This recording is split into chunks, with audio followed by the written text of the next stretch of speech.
Hey folks, you join me here, freedomalcohol.wordpress.com, and you can get me at freedomalcohol on Twitter.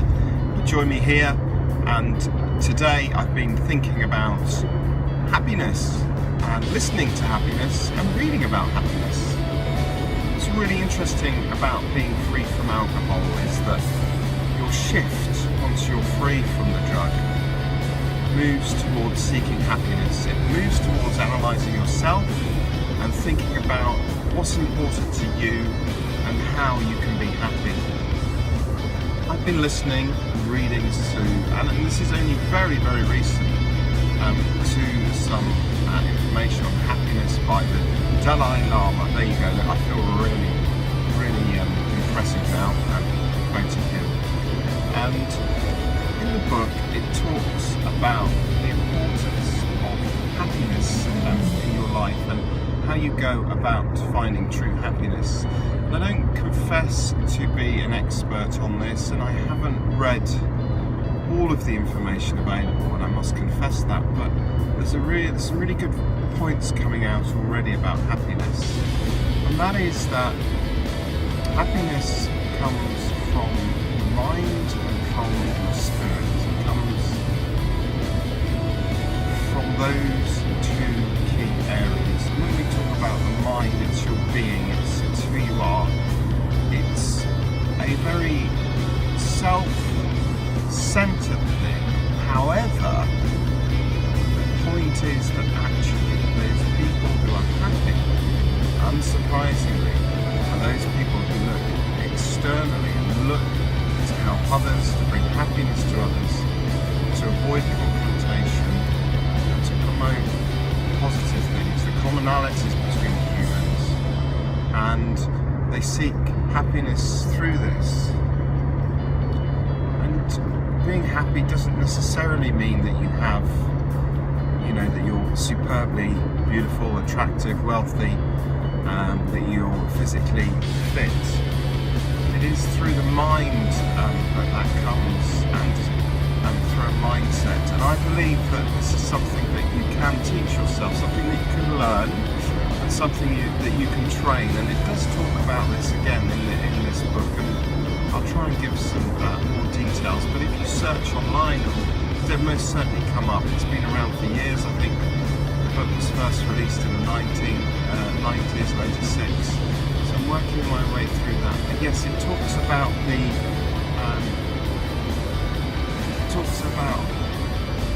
well-being and happiness and how you get into that place. And I think there's a real strong link between being free from alcohol.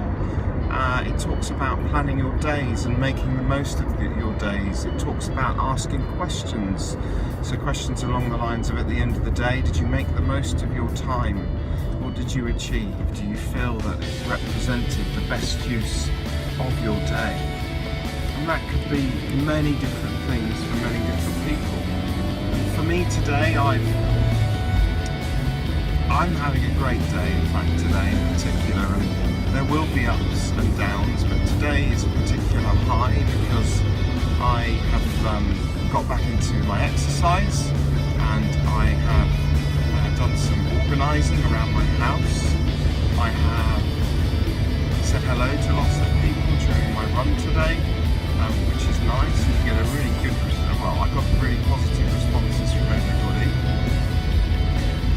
I've been on a couple of errands and met some people in the post office, which might seem very simple, but actually I'm feeling very extrovert today. And when I start to think about this and the impact that your behaviour and mindset can have on others, it really is a very, very powerful thing.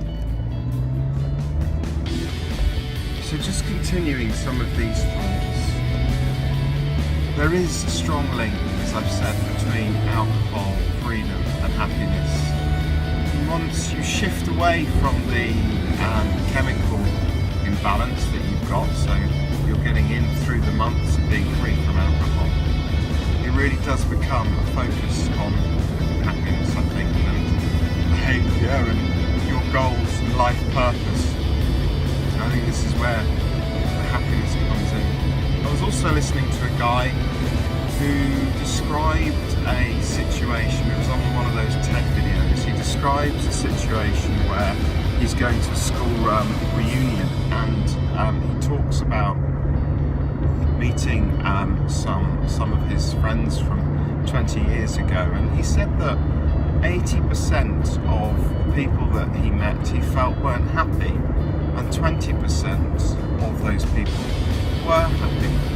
And when he talked about why it was that those 20% of people were happy, they were very clear about their life's purpose and their life's aims. And when they described their life's aims, they were quite simple. So something along the lines of so when they were asked the question, so what do you do as a job? Or what is your life's purpose, or what have you been doing? Their response was along the lines of, my life is to make children happy by describing great stories to make them dream. And that's how it's all very fluffy and lovely. And what he was saying was that often people will obviously go off and say, well, you know, I work in IT, blue chip industry, etc.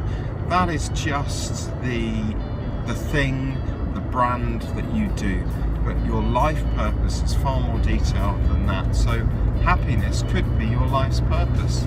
I was thinking about this, and I was thinking about actually what is my life's purpose. And I work in, I'm in management in retail, in a really good position.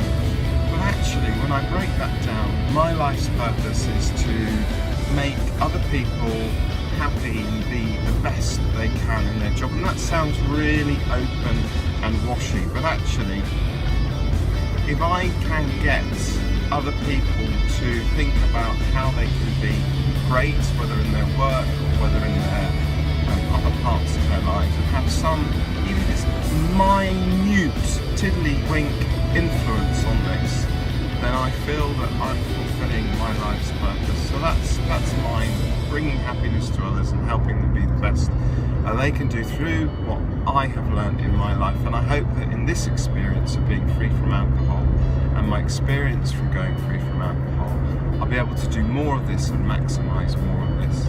So it's all a bit disjointed. Coming back to this chap, he went on to talk about some questions which you can ask yourself. And if you go on the TED videos on YouTube, you'll be able to find it. I think if you just put in life's purpose on TED, it will come up on there.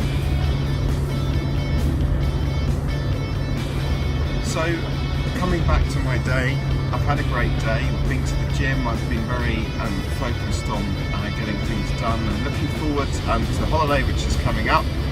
I think it's going to be a great time, and I've been planning what we'll be doing as a family, and I want to document some of it.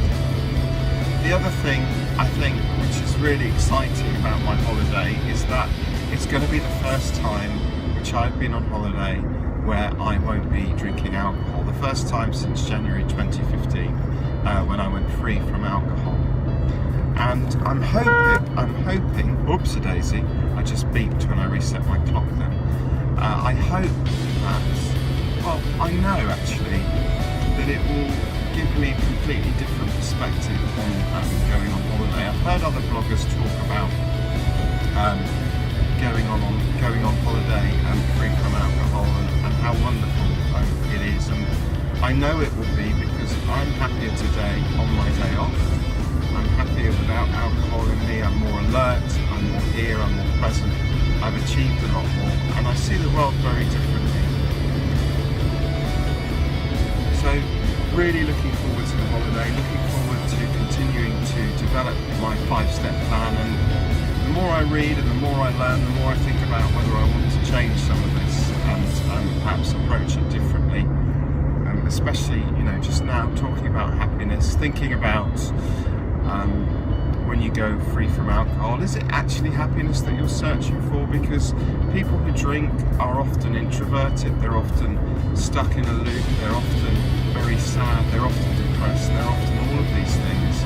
The primary link with that being obviously the initial chemical link that they have because they're consuming alcohol, but also then how they go about finding happiness once they're free from alcohol.